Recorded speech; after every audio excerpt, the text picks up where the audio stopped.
There is a moment that Ronald Baxter will describe in the months that follow as the one that split his life in two. Not the moment he wired the money, not the moment he booked the flight, not even the moment he slid a ring onto her finger in a rented villa overlooking the Cebu coastline. The moment that broke him was quieter than any of those. It was a Tuesday morning. The ceiling fan was turning slowly overhead. The smell of rice and something frying drifted through the hallway. And Ronald, 61 years old, barefoot on terracotta tile, walked into a kitchen and saw something that rewrote every memory he had made in the past year. He had come to the Philippines looking for a second chance. He had told himself it was about the weather, the cost of living, the pace of life. But the truth he had never quite said out loud, was simpler and sadder than that. He was a man who had been alone for 2 decades, and he had finally found someone who made the silence go away. What he found in that kitchen would not just end a relationship. It would unravel a friendship that had lasted 40 years, expose a financial wound that ran nearly $110,000 deep, and force a proud, self-reliant man to reckon with the oldest and most painful question a person can ask themselves: how did I not see it? This is the story a viewer sent in, and it is one of the most quietly devastating ones this channel has ever received. Ronald Baxter had spent 33 years doing work that left marks on his hands and nothing on his heart. He had built his electrical contracting business from a single van and a rented storage unit in Tucson, Arizona, into a company with 11 employees and a reputation solid enough to earn repeat contracts from commercial developers across the state. He was not rich by any standard that made headlines, but he had built something real from nothing, and that mattered to him in the way it matters to men who grow up without much as proof that the effort was worth it. The knee injury came in his late 50s. The kind of damage that accumulates quietly over decades of ladders and concrete floors and then announces itself all at once. 2 surgeries and 18 months of reduced capacity later, Ronald sold the business to a younger contractor he trusted, took what the sale gave him, and found himself, for the first time in his adult life, with no obligation to be anywhere. He had expected retirement to feel like relief. It felt instead like amputation. His house in Tucson was quiet in a way that had never bothered him when he was leaving it at 6 in the morning and returning at 7 at night. Now the quiet had texture and weight. He filled the mornings with coffee and the news, the afternoons with small repairs around the house that did not need repairing, the evenings with television he could not remember the next day. His Social Security payments arrived on schedule. His pension deposited itself without drama. His savings, just under $190,000, accumulated over 3 decades of deliberate frugality, sat in accounts he no longer had projects to spend them on. He had been divorced once, in his late 30s, from a woman named Deborah, who had left him for a man she worked alongside at an accounting firm.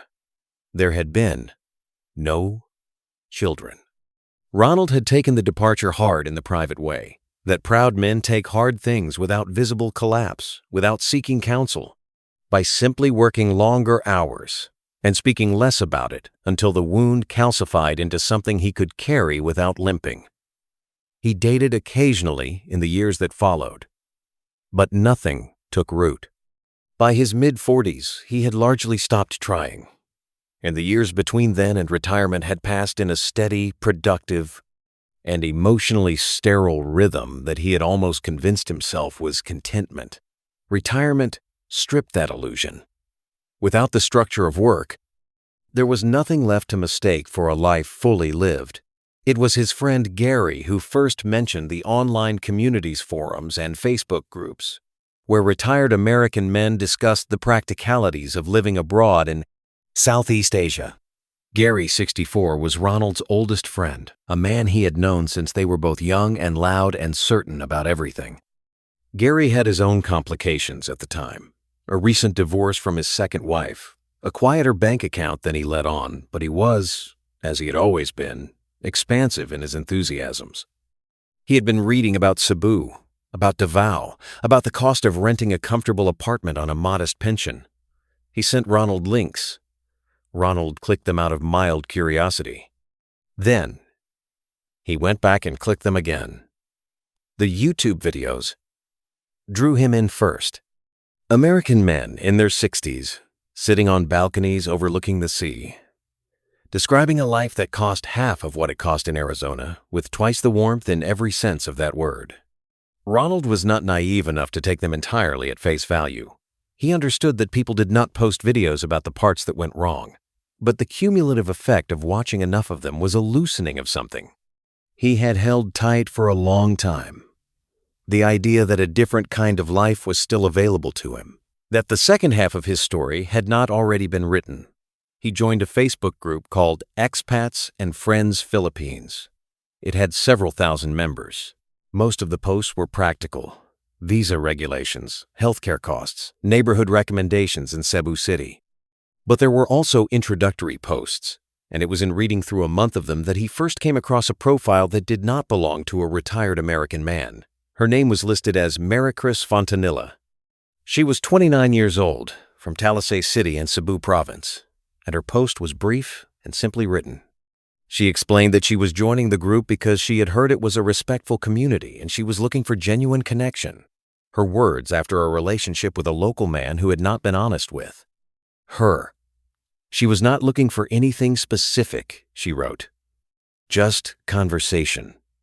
Just something real. Her profile photographs were not what Ronald had unconsciously expected. There was no glamour in them, no careful lighting or deliberate provocation. She was a slender woman with dark hair pulled back, photographed mostly outdoors at a market, beside a church, once with a younger sibling on what appeared to be a school step. She looked, Ronald would later tell Gary, like someone who had never tried to look like anything other than what she was. He sent her a message, something short. He mentioned Arizona, said he had been reading about Cebu and found it interesting, asked if she had lived there her whole life. She did not respond for 2 days. When she did, her reply was warm but measured, the kind of reply that does not offer too much too quickly. She said yes, she had grown up in Cebu Province. She asked what had drawn him to look into the Philippines.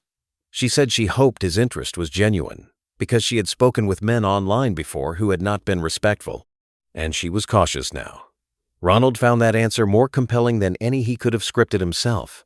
If you've been enjoying the stories I tell, please consider hitting the subscribe button. Your support is crucial for the growth of this channel and helps me dedicate time to making these videos despite my commitment to a full-time job. Thank you for being here. The months that followed had the texture of something slowly coming to life. Ronald and Maricris moved from Facebook messages to WhatsApp within the first 2 weeks, a transition that felt natural and was in fact carefully timed. On WhatsApp, the conversations became daily, then twice daily. Then the kind of continuous low hum of contact that fills the gaps between every other thing a person does. Maricris asked questions that no one in Ronald's life in Tucson had asked him in years. She wanted to know what it had been like to build a business from nothing. She wanted to know what kind of work made him feel proud, and what kind left him empty at the end of a long day. She asked about his father, whether they had been close. She asked what retirement felt like when he was honest about it. Not the version he told people, but the real one. Ronald found himself telling her things he had not articulated before.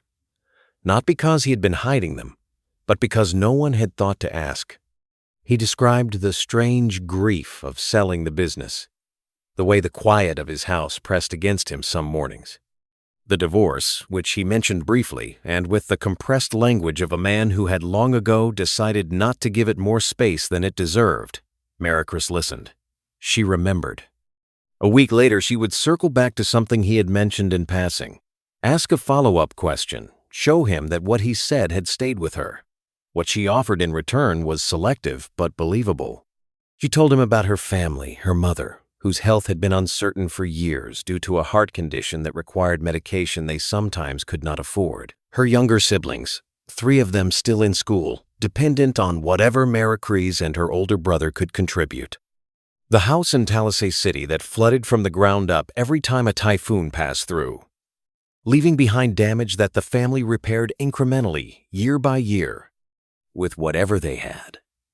None of this was invented. The Fontanilla family's circumstances were genuinely difficult, and Maricris spoke about them without performance or exaggeration. What was strategic was not the content, but the timing, the way she allowed these details to emerge gradually. Never as a request, always as context. She was not asking for anything. She was simply allowing Ronald to understand her life. What Ronald did with that understanding was, in every technical sense, his own choice. He sent $300 for her mother's medication at the end of the second month. He used Remitly, which he had downloaded after a brief search for how to send money to the Philippines. The transfer took minutes. Maricris's gratitude was quiet and specific. She did not gush or dramatize. She simply told him what the medication had cost and thanked him in a way that felt personal rather than transactional. She said her mother had asked who had helped them and had said a prayer for the kind American man. 2 weeks later, Ronald sent $200 towards school enrollment fees for the youngest sibling. The requests never came directly. There was always a problem mentioned first, a worry expressed, a silence after which Ronald asked what was wrong. The money was always his idea, at least in the sequence of how it appeared. This was not accidental. By the end of the 4th month, Ronald had sent a total of approximately $4,000 in small transfers. He had not added the amounts up. He was aware he was sending money, but had not organized the transactions into a number that might require examination. This, too, was not accidental. The transfers were spaced and sized precisely to remain beneath the threshold of scrutiny. What Ronald was experiencing, though he had no framework for this at the time, was a process sometimes called emotional debt architecture. Each exchange, her vulnerability, his generosity, her gratitude, his sense of being needed, added a layer to a structure that was becoming load-bearing. To question the structure would be to threaten everything resting on it, and what was resting on it, by month 4, was the only real sense of connection Ronald Baxter had felt in 20 years. He had not told Gary the full picture. He had mentioned Maricris referred to her as a woman he had been talking to online, someone interesting, nothing serious. Gary had raised an eyebrow and made a joke about island life that Ronald had laughed off. He was not ready to explain something he had not yet fully explained to himself. The first trip to Cebu took 3 weeks of planning and approximately 6 conversations in which Ronald talked himself out of it before talking himself back in. He was 61 years old. He had never traveled to Southeast Asia. He was, by his own admission, a man who had taken the same vacation, a fishing trip to northern New Mexico, every summer for the better part of a decade. The idea of flying 16 hours to meet a woman he had spoken with only through a phone screen occupied a strange space between thrilling and absurd. Maricris handled his hesitation with patience. She did not push. When he expressed doubt, she said she understood completely that she would never want him to do something that made him uncomfortable, that she was simply grateful for the conversations regardless of what came next. This response, predictably, made Ronald more determined to go than any amount of persuasion would have. He landed in Mactangent Cebu International Airport on a humid Thursday morning after a connection through Manila. The arrivals hall was loud and bright and smelled of jet fuel and something sweet he could not identify. He had been awake for most of the journey and felt the particular fragility of extreme fatigue combined with acute anticipation. She was standing near the exit barrier holding a small piece of paper with his name written on it in careful block letters.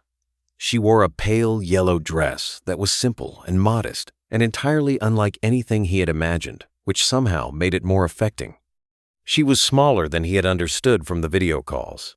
When she looked up and saw him, she smiled in a way that took a moment to organize itself on her face, as though it had started somewhere deeper than her expression and was still traveling outward. Ronald would later say, to Gary and then to no one for a long time after that the moment he saw her at the airport was one of the happiest of his adult life. He meant it completely. That is the part of this story that is most important to hold on to. Not as evidence of his foolishness, but as evidence of what was being exploited. The happiness was real. The need it answered was real. Only the context was constructed. They spent 3 weeks in and around Cebu City. Maricris had arranged a modest guest house in a quiet neighborhood, practical and clean, the kind of accommodation that signaled she was not interested in spending his money on unnecessary comfort. They ate at local restaurants, took jeepneys instead of private cars when the distance was reasonable, walked the old city in the early mornings before the heat became serious. She knew every vendor by name at the market she preferred. She introduced him to her youngest sister, who was 17 and studying for university entrance exams, and to her mother, a small woman with a compressed quality about her, as though years of managing difficulty had made her economical with everything, including physical space. Ronald sat in the Fontanella family's front room and ate rice and a fish dish he could not name and felt, without irony or complication, that he had found something worth crossing the world for. On the 9th evening, walking back from a waterfront area as the light went orange over the strait, Ronald stopped walking and told Maricris that he had been thinking about what the next part of his life should look like. He said he did not want to spend it alone in Tucson. He said he thought she was someone he could build something with, if she was willing. Then he asked her, without a ring because he had not planned this moment, whether she would consider marrying him. Maricris went quiet. Not briefly quiet, genuinely, uncomfortably quiet for long enough that Ronald began to regret asking.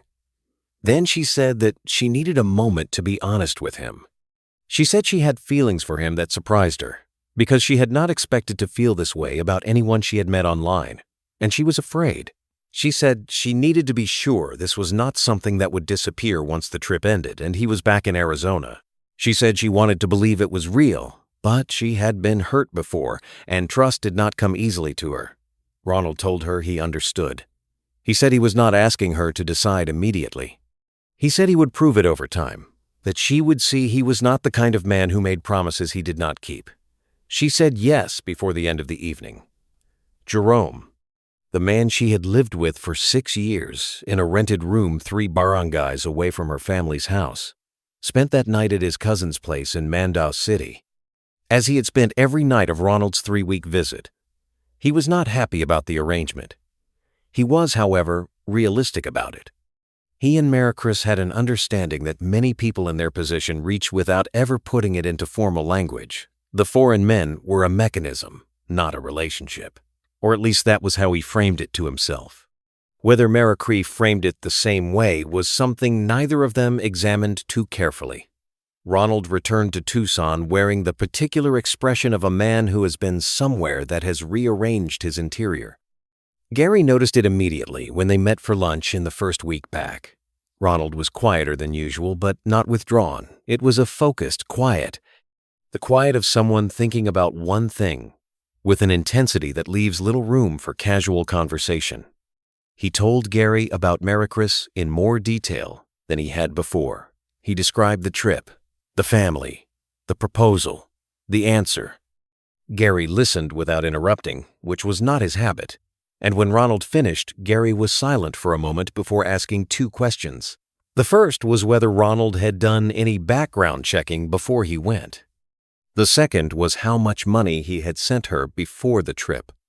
Ronald's answer to the first question was that he had looked at her profile thoroughly, and the video calls had given him a clear enough picture. His answer to the second question was that he had helped her family with a few things, but nothing significant. Gary did not press either point, though he told himself later that he should have.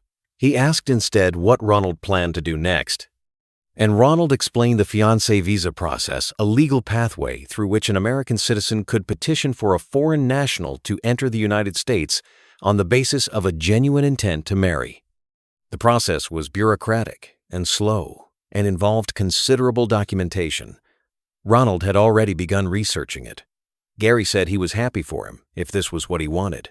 He said it with enough qualification in his voice that Ronald registered it, and they moved on to other subjects with the specific mutual agreement of men who have been friends long enough to know which conversations are not going to end usefully.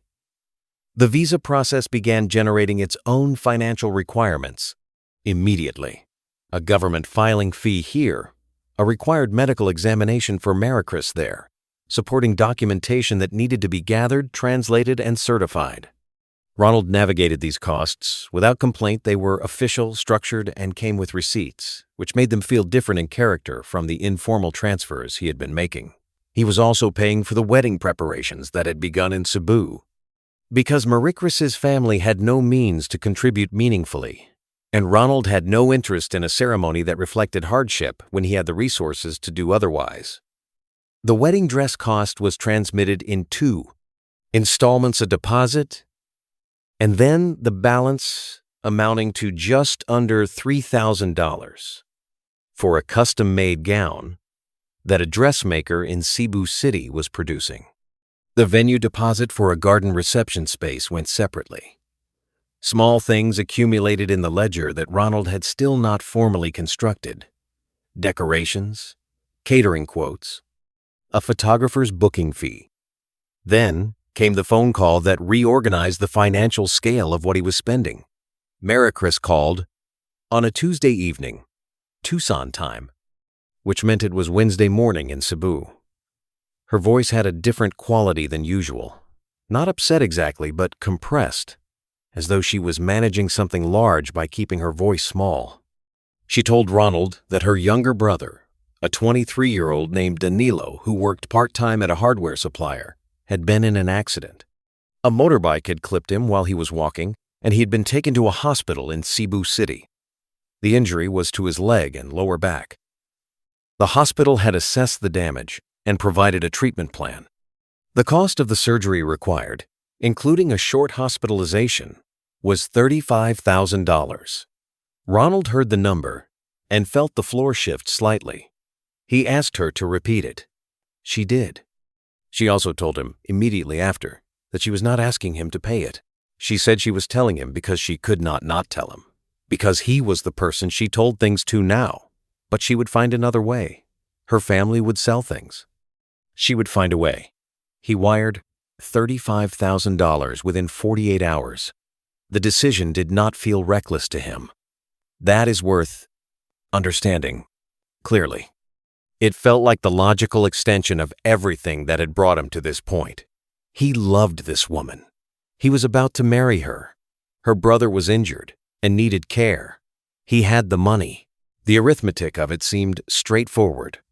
What Ronald could not see from inside the experience was the structural elegance of what had just happened. The $35,000 was not a miscalculation. It was the result of months of calibration, small transfers, establishing a pattern of helpfulness, an engagement, deepening emotional investment, visa paperwork, creating bureaucratic commitment, and now, at precisely the right moment of maximum psychological attachment, a single request large enough to be significant but wrapped in a context: family, injury, medical necessity that made refusal feel like a moral failure rather than a reasonable response. He did not tell Gary about the $35,000. The months of the engagement period had a dual quality that Ronald experienced as warmth and busyness, but that functioned in operational terms as a holding pattern. The fiancé visa moved at the speed of government bureaucracy, which is to say slowly and with periodic requests for additional documentation that reset whatever mental countdown Ronald had established. Maricris remained consistent daily calls, remembered details, the occasional care package of small things she sent him from Cebu that cost her very little and cost him, in terms of emotional effect, quite a lot. She had, during this period, begun something that she would later be only partially honest about. Ronald was active on his personal Facebook page. In a way that retirement had made more pronounced, he posted photographs of Tucson sunsets, updates about the visa process framed with optimistic language, and occasionally tagged or mentioned Gary in comments. Maricris had access to Ronald's Facebook through her own account, and through the photographs and tags, she had developed a picture of Gary's life that was detailed enough to be useful. Gary Calloway had divorced his second wife 14 months earlier. This was visible in the timeline of his own Facebook page, where the tone of his posts had shifted around that period from the language of a coupled person to the language of someone recalibrating. He was not vocal about the divorce, but its fingerprints were present for anyone looking carefully enough. His profile listed him as living in Scottsdale, from Ronald's references to Gary's finances over the previous year casual mentions, the kind that accumulate without the speaker realizing they are building a profile. Maricris understood that Gary was more comfortably situated than Ronald. Gary had sold a chain of auto body shops. He had invested well. He was not careless with money, but he had more of it. She sent Gary a message through Instagram.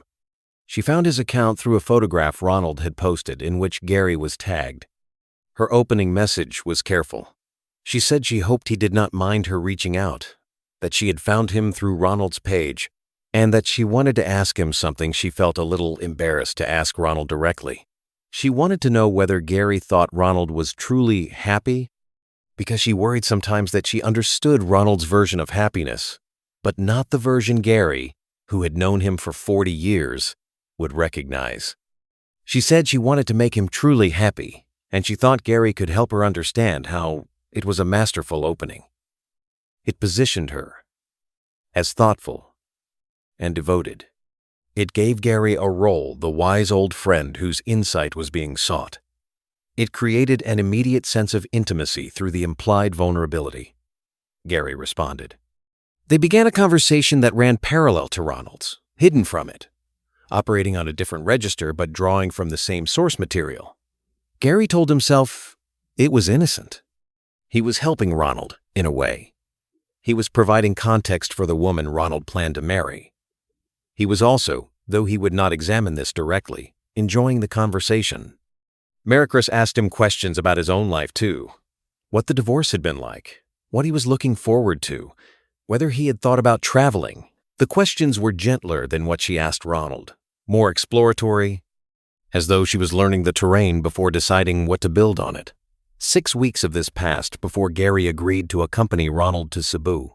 The flight from Phoenix to Cebu via Tokyo took the better part of a day. Ronald and Gary sat side by side in economy class and talked the way old friends do on long journeys in loops, returning to the same subjects from different angles, letting silence fall without filling it anxiously. Ronald talked about the wedding plans. Gary asked practical questions and made the appropriate noises of interest and support. He did not mention the Instagram conversations. He had told himself there was nothing to mention. Cebu received them with the particular intensity of a tropical city in the dry season heat that was not aggressive but simply present, the way a hand is present when it is resting on your shoulder. The airport at Mactan was busy and bright. Maricris met them in arrivals, this time without the handwritten sign, wearing a light cotton top and jeans, and she greeted Ronald with an embrace that was warm and complete, and greeted Gary with a handshake that became briefly a hug, natural and unforced. Gary watched her with the attention of a man trying to be fair. He had spent 6 weeks forming an impression through messages, and he was now adjusting that impression to include a physical reality. She was genuine in a way that Gary found disorienting. He had expected to find something to confirm his mild concern, some performance or inconsistency that would justify it. Instead, she was easy to be around. She remembered things Gary had mentioned in their messages and worked them naturally into conversation, asking follow-up questions, laughing at his jokes before he had finished making them. Ronald watched Gary's response with something close to relief. He had wanted this. He had wanted Gary to see what he had found. They spent the first 3 days in a rhythm of sightseeing and meals and the easy sociability of people who are pleased to be somewhere warm and interesting. Maricris arranged a day trip to one of the islands south of the city. She took them to a restaurant that served grilled fish at tables built over the water. She translated conversations with market vendors, explained the context of things, navigated the city with the confident ease of someone who had lived inside it her whole life. On the 3rd evening, she cooked for them at the rented villa, a large house near the water that Ronald had organized for the visit, the best accommodation he had stayed in during his time in Cebu.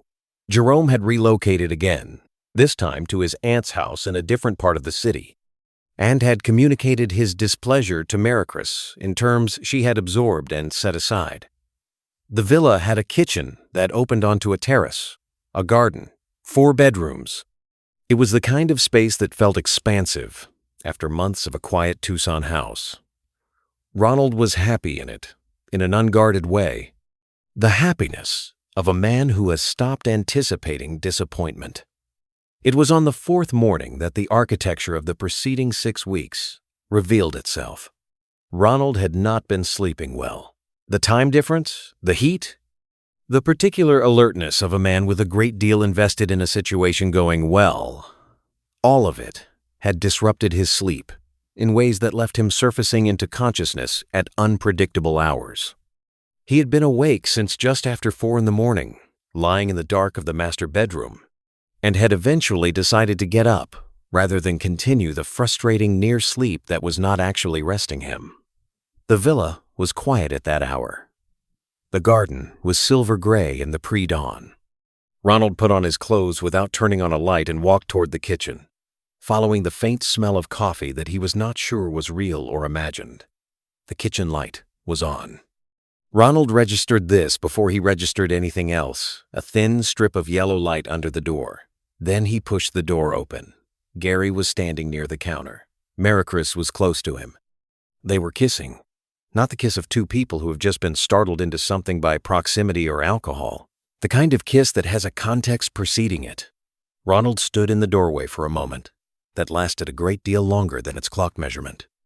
The scene organized itself in his mind with a slowness that was almost merciful, as though his brain was rationing the understanding, giving him only as much of it as he could process in any given second. Gary saw him first. He stepped back and said Ronald's name, which was the wrong thing to say in the way that any word would have been wrong in that moment. Maricris turned. Whatever calculation she had been running for the past 6 weeks collided visibly with the reality of the man standing in the doorway in yesterday's clothes at 4 in the morning. And for a moment, her composure, which had held through many things, showed something underneath it. Not guilt exactly, something more complicated. The expression of a person who has managed 2 separate realities for long enough that they had begun to feel stable, suddenly confronted with the moment they stopped being separate. Ronald said nothing for a long time. Then he walked back to his bedroom, sat on the edge of the bed, and stared at the wall while the light outside the window slowly shifted from gray to the pale gold of a Cebu morning.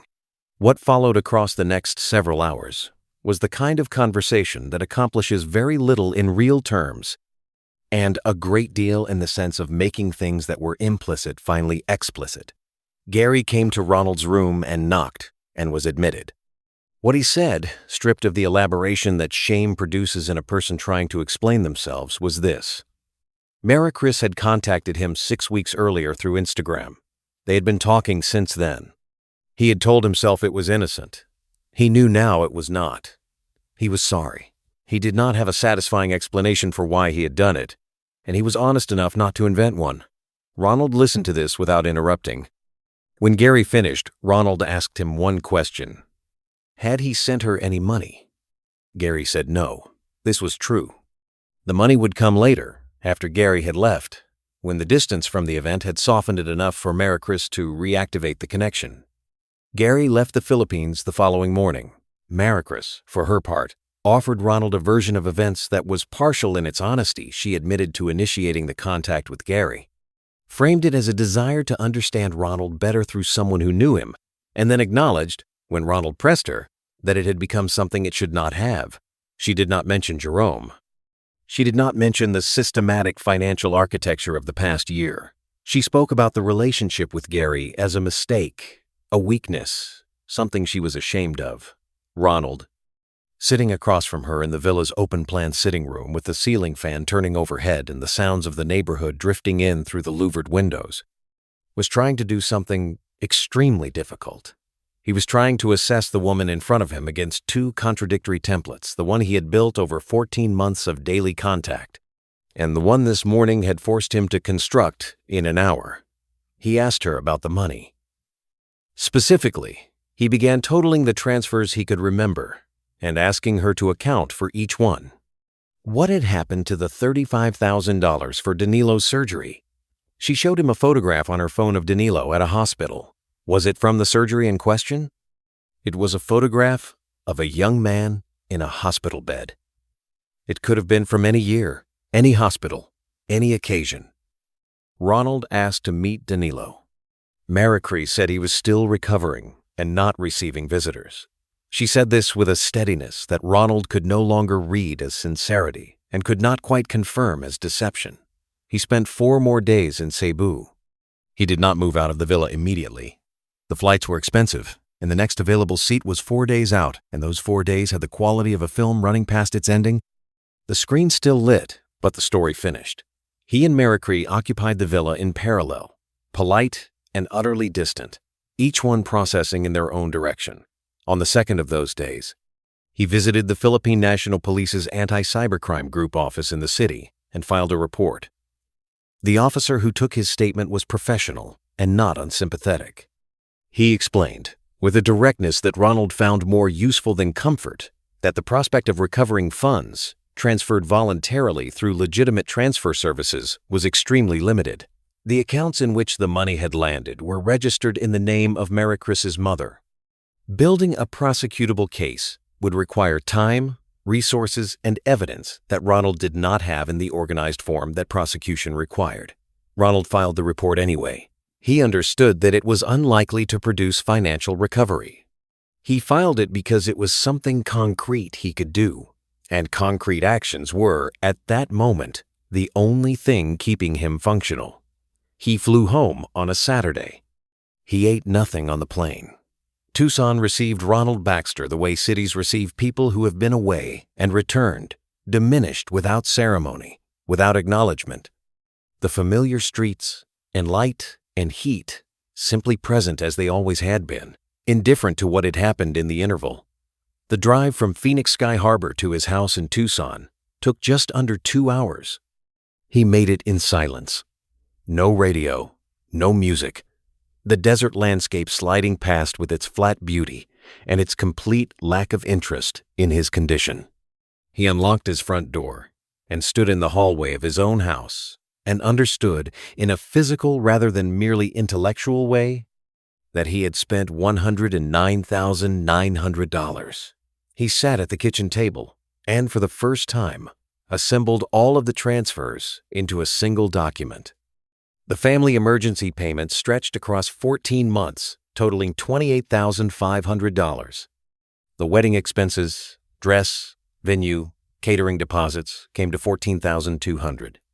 Danilo's surgery, that single enormous transfer, $35,000. Gifts, villa rental, travel costs during both trips, $22,400. Miscellaneous smaller transfers that he had to reconstruct from bank records and app histories, $9,800. The total was exact and terrible, $109,900. He had spent, in 14 months, more than half of his liquid savings on a relationship that had contained real moments but been constructed, in its scaffolding, for the purpose of extracting those funds. The visa filing fees were gone too, lost to a process that would now never be completed. The wedding that was not going to happen had already received deposits from vendors in Cebu who were under no legal or practical obligation to return them. Ronald did not cry at the kitchen table. He sat there for a long time, and then he got up and made coffee and drank it standing at the window looking at the yard he had not paid proper attention to in 14 months. Gary called that evening. Ronald let it go to voicemail. The voicemail was 4 minutes long and was, in its way, sincere. Gary said he was sorry repeatedly and in different configurations, and none of them adequately addressed what had happened, because there was no configuration of sorry that could. Ronald listened to the voicemail once and did not call back. He would not call Gary for 3 months, and when he did, the conversation was civil but brief. The conversation of 2 men who have known each other for a long time and are learning, for the first time, the limits of what they mean to each other. The friendship did not recover, not entirely. Some things that break cleanly can be repaired into something close to the original shape. Some breaks leave a seam that is always visible. Ronald and Gary became men who still acknowledged each other's existence, but had quietly reassigned each other from a central category to a peripheral one. And both of them understood why. Ronald filed a complaint with the FBI's Internet Crime Complaint Center 2 weeks after returning. He had organized his documentation carefully: screenshots of transfers, screenshots of conversations, bank records, contact records from the messaging apps. The FBI acknowledged receipt. An investigator made a single follow-up call 3 weeks later, explained the jurisdictional complexities of internationally based romance fraud, and told Ronald they would be in touch if the investigation developed. He did not hear from them again for a long time. Gary Calloway, back in Scottsdale, was managing his own version of what had happened. He had behaved badly, and he knew it, and the self-knowledge sat in him with the particular discomfort of something that cannot be resolved by simply acknowledging it. He had not gone to Cebu, intending to betray his oldest friend. He had gone with a background of 6 weeks of private communication that he had told himself was innocent, while understanding at some level that it was not. Maricris contacted him 3 weeks after he returned. The message was brief and warm, as though nothing had intervened. She said she missed talking to him, that she knew things had been complicated, but that the conversations they had were real to her, and she hoped they could continue. She asked how he was doing. She remembered a specific thing he had told her about the divorce, and asked a follow-up question about it. Gary responded. He would later say that he understood he was being worked on, and that this understanding did not prevent him from being worked on, which is perhaps the most honest thing he said about the entire experience. He sent Maricris $4,000 across 3 transfers over a 6-week period, framed around a crisis involving her mother's medication that sounded, in its details, identical to a crisis Ronald had funded 14 months earlier. Jerome, reinstalled in the rented room in Talisay City, was probably unaware of the irony. The intervention came from an unexpected direction. A mutual friend of Ronald and Gary, a man named Pete, who had known both of them since their 40s, called Gary, after Ronald mentioned, in a rare, candid moment, that Gary had been in contact with Maricris since returning. Pete called Gary directly, and without particular delicacy, explained what Ronald had spent and what the documented pattern of the scheme looked like. Gary stopped responding to Maricris's messages within 24 hours. The $4,000 he had sent was not recoverable. Ronald Baxter is 62 years old now, and the year that followed his return from Cebu was the hardest of his adult life. Not the hardest in the sense of physical difficulty or acute crisis, the kind of hard that announces itself loudly and is over. The hardest in the sustained, quiet way of a man living inside the consequences of decisions that cannot be undone. He still owns his house in Tucson. His liquid savings stand at approximately $80,000, enough to live modestly on, combined with his Social Security and pension. Enough for security, but not for the kind of latitude he had before. The retirement that once stretched out in front of him as a landscape of possibility feels flatter now, bounded in ways it was not before. The financial loss is real and heavy, but Ronald will tell you, in the online forums for romance fraud victims, that he has become an active voice in, that the financial accounting is actually the easier part. The harder part is the internal one. It is learning to hold 2 truths simultaneously, that he was targeted and manipulated by a sophisticated and patient operation, and that he participated in his own deception because he needed so badly for something to be real that he did not ask the questions that might have revealed it wasn't. His therapist, whom he began seeing 4 months after returning, helped him identify the specific wound that Maricris's operation had located and worked with professional precision. The divorce from Deborah, decades earlier, had left Ronald with a particular equation in his psychology: love as sacrifice, worth as measured by giving, connection as something that must be continuously justified with effort. These were not obvious vulnerabilities. He was not a credulous man in the ordinary sense. He was a man with a very specific unlocked door, and the people on the other side of the screen had spent decades learning which doors those are and how to find them. Maricris Fontanilla remained in Talisay City. Jerome moved back in within 2 weeks of Ronald's final departure from the Philippines. Her online presence was modified: different photographs, a slightly adjusted name configuration in her profile, and continued. She has not been prosecuted. The account that received the funds was registered in her mother's name, creating a layer of legal distance that Philippine and American investigators would need substantial resources to pierce. Resources that are not available for a single fraud case of this scale. Ronald does not spend energy hating her. He has thought carefully about why. She came from a family that flooded out of its own house every typhoon season. She had dropped out of the university she had earned a place in because there was no money to continue. Jerome was a delivery rider who made enough to cover rent and not much else. The world she was trying to exit was genuinely hard, and the methods she used to try to exit it were wrong, but not born from nothing. Ronald can hold this understanding without forgiving the specific harm done to him. Both things are true at once, and learning to let them both be true is part of the work he is still doing. What he says in the forums, to the men who arrive there, in the early stages of what he recognizes as the same disorientation, he experienced the stage where they are still not entirely sure what happened, still defending corners of the story against the encroachment of the obvious, is this: the scammers are not smarter than you. They are simply more patient, and they know exactly what you are hungry for, because they have studied men like you for a long time. Your hunger is not weakness. It is just human. But it is the door, and they know where it is. Gary Calloway has not been to Tucson since returning from Cebu. He and Ronald have spoken a handful of times. The last conversation, about 3 months before this story was recorded, lasted 11 minutes and covered nothing essential. Pete, the mutual friend who intervened, has remained closer to both of them than they are to each other, which is sometimes the best a broken thing can do, leave the people around it intact even when itself cannot be. Ronald is not looking to meet anyone new. He says this without bitterness, which took him time to arrive at. He is focused on smaller things. He has started paying attention to the yard he neglected for 14 months. He drives to New Mexico in the summer to fish. He is learning, slowly, and with the particular resistance of a man who spent his whole life measuring himself by output, to let a quiet evening be enough. He sent his story to this channel because he wanted it to exist somewhere outside his own head. Because the shame of it had kept him silent for too long.